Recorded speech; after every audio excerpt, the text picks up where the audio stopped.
hope everyone is doing fabulous today. And I told you guys I was going to make some more videos. So I feel like I'm in school, got my little notebook. And as always, it's a hot mess all around me. I'm wedged in this little corner in my soap shed. And I really need to clean it up in here, but I've been busy. And I know y'all can feel me. You see all this soap here behind me that needs to be cut, plus more here sitting in front of me that I need to cut.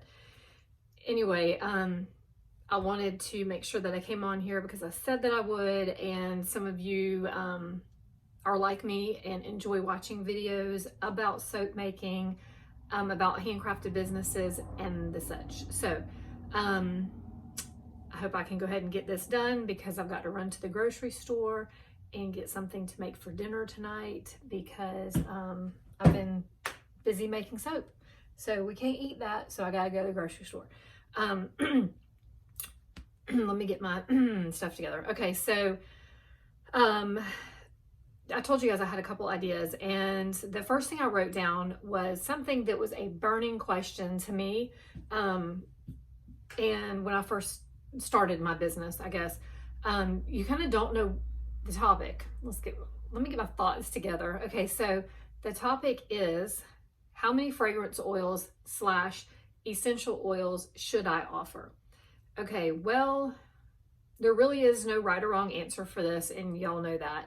And I'm still struggling with this, but let me tell you how I kind of work through what to offer, how many to offer, and what helps me make my decision. So, and a lot of it is because I'm just like a fragrance whore.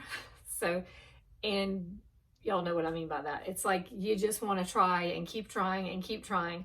But with that being put aside, like the fact that we all probably just love essential oils and fragrance oils and all things that smell lovely, how do you decide which ones to make? Well, I've got me some notes written down. I haven't looked at this in like 3 weeks. So let me see, what did I say?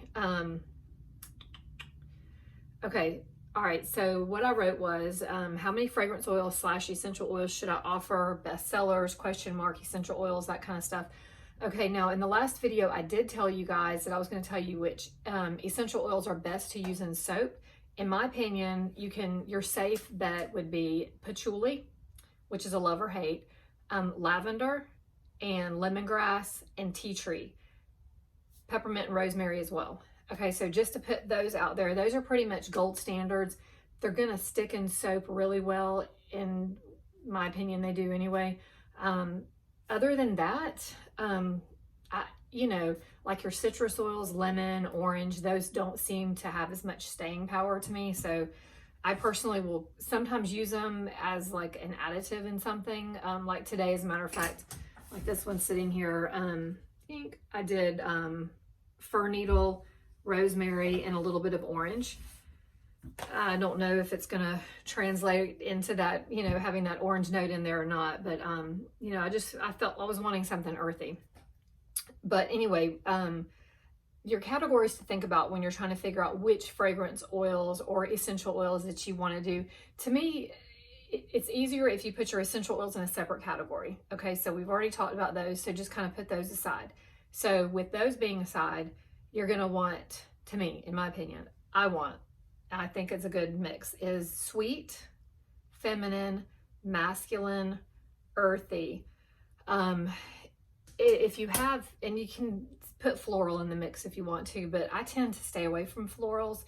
I will have a rose here and there, or, honeysuckle, gardenia here and there, but those are just not, and that's a personal thing. I don't like them that much. So I do like rose, but it's never a good seller for me, so I don't really offer it that much, just because I guess it's just my market. Rose is not popular, but you do have your diehard rose fans. So for some people, that may be a staple.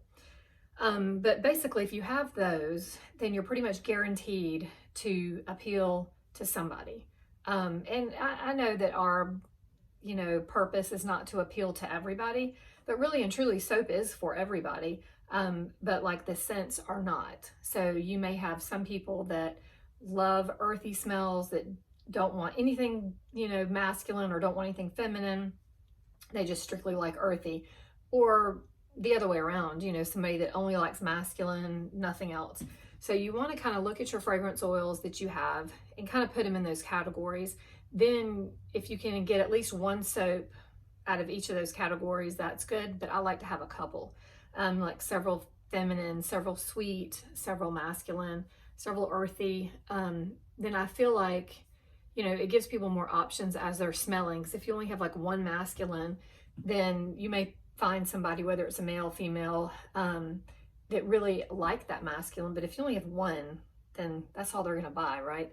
So, and our purpose is to make soap for people to buy that they enjoy. So you want to give them options, although it can be overwhelming. So that's where I struggle with, because I love to try new fragrances, but I've built up a customer base that likes certain ones. And so I try to make my same ones plus bring in new ones.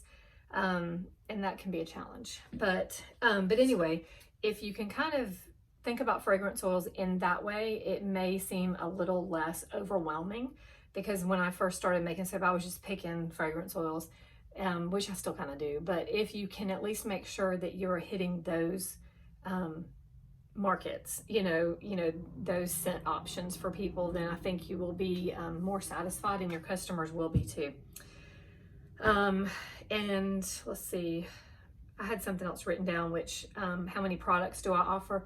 When you first start making soap, a lot of times you'll think that's all you're going to make is soap, when in reality, you end up making more. Most people do. Probably 95% of us end up making at least lip balm or something like that.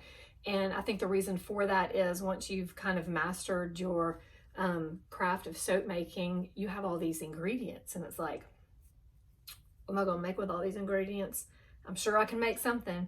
And then, and when customers come up to your table or booth, whatever, it's kind of cool to give them some options, because not everybody wants soap, but most people will use a lip balm, and it kind of is an add-on, like draws people in. So I would say at least one other thing, like a lip balm, because those are, I would say, fairly simple, which they are, but still, to formulate your recipe, to make it your own, to have it like a, fail-proof recipe, can take time, but it's worth the investment. And it's, pretty much a low-cost product to make. You probably already have shea butter or coconut oil, or, the beeswax.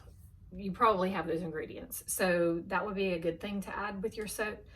And what else? Like clays, you can box up or jar up dry clay. Those make great face masks, good add-ons for baskets and things like that. But as far as how many products should you add with your soap, that again is a personal choice or preference. But my advice to you would be to at least have one, if not two other things. A lot of people do bath bombs, which I enjoy, my customers enjoy, but it's like bittersweet with me. I like bath bombs and I love to use them, but I don't love to make them. Like, I just don't, it makes a mess. You get all the dust everywhere. It just like, it gets all on my nose. Like my boogers and snot will be like blue and red and purple, like, for 24 hours.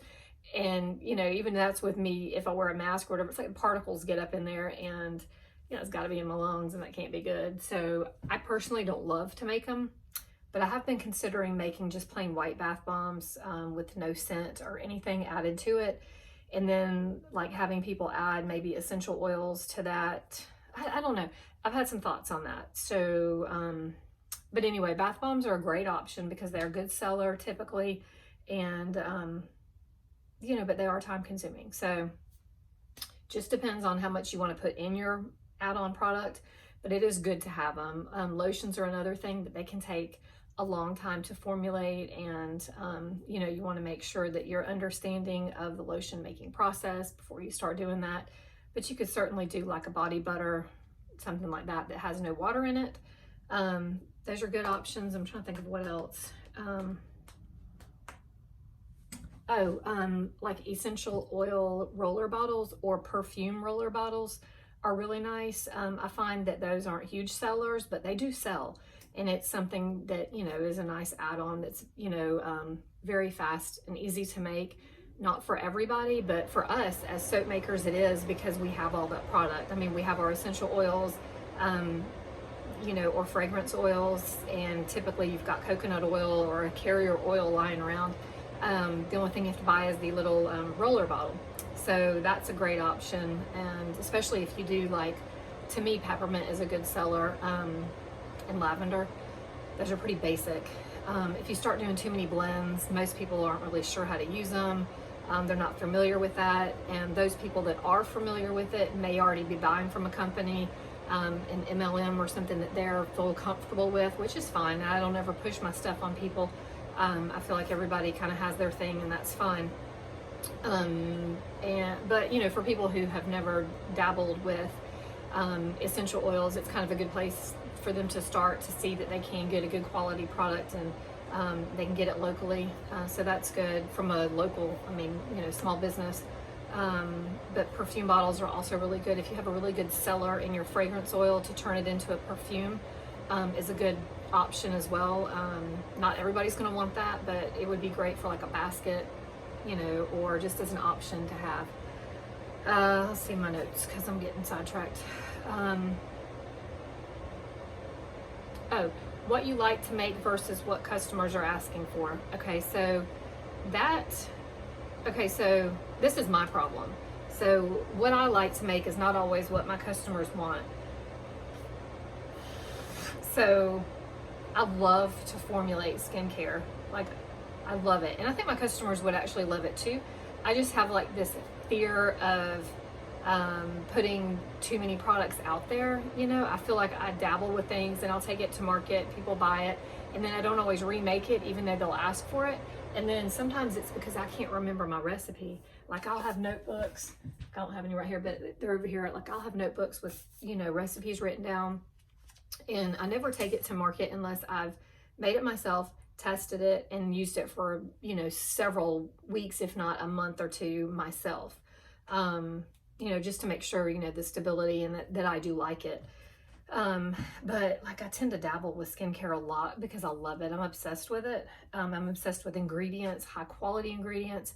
Like, when I buy stuff at the store now, I'll buy it as like, almost like to test it to see if I want to remake it. Not necessarily because I want that product.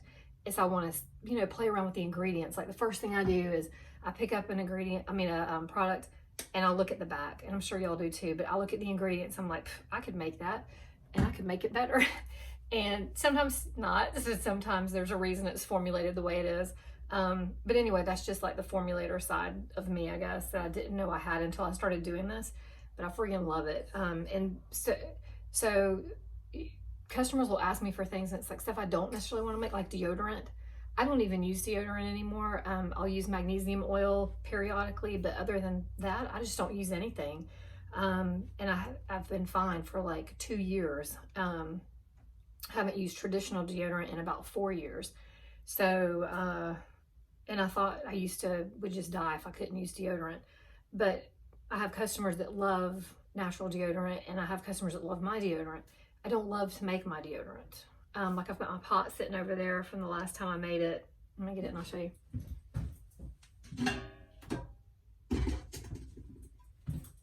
And I still haven't cleaned it out. So it's wax based, you know, with coconut oil and shea butter. It's just a pain in the butt. I just don't like to make it because I use like clay in there, and I also use some zinc. And obviously the baking soda, a little bit of that. But interestingly enough, baking soda is not oil soluble. And those are all oil ingredients, so it can be a pain in the butt to get it mixed in. Like, you have to keep stirring, or else it'll kind of settle. But you want it to be like evenly dispersed when everything solidifies. I mean, you don't see the baking soda, but I know that it's in there. So I don't want it all at the bottom. So I just want to keep stirring it, and then I pour it and stir, and I don't know, it's just, I don't love it. So, but my customers want it. So it's kind of one of the things, do I make another batch of it? I don't want to, but I need to, because that's what customers want. And without your customers, you're not a business, you're just an expensive hobby. So just remember that. I don't know what your product is, but mine is deodorant that I don't like to make. Materials plus cost of goods versus profit. I don't know what I was saying with that. I wrote this at like 3 in the morning several weeks ago. I guess what I was saying was you just want to make sure that you know what your materials cost.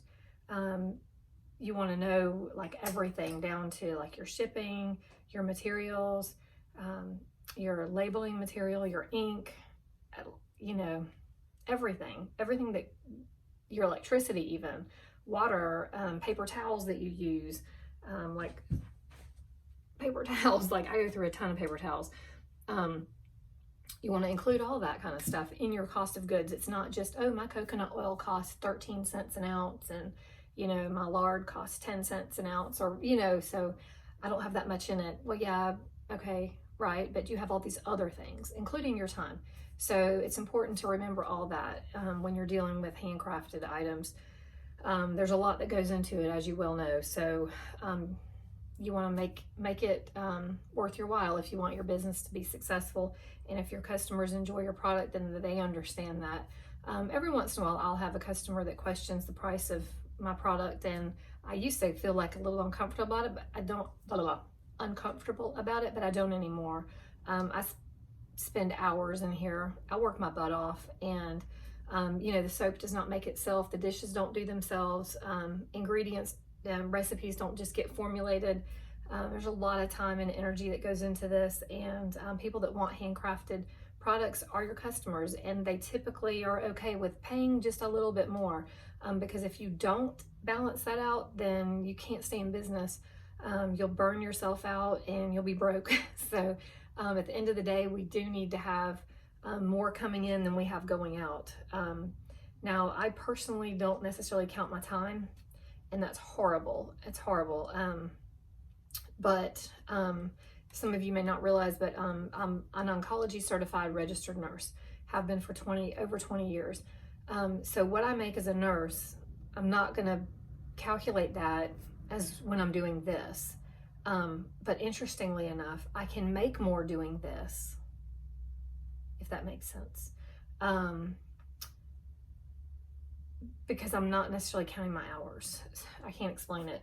I love doing this, and I feel where I'm at with what I have coming into the business with what I have going out. It's a pretty good balance. I've got to find a way to get mine a little more efficient. Efficiency is key. I feel like I'm rambling at this point, but I hope you guys know where I'm talking about. It's like no matter what your career is, you have to be happy, and I'm happy doing this, and I love nursing as well.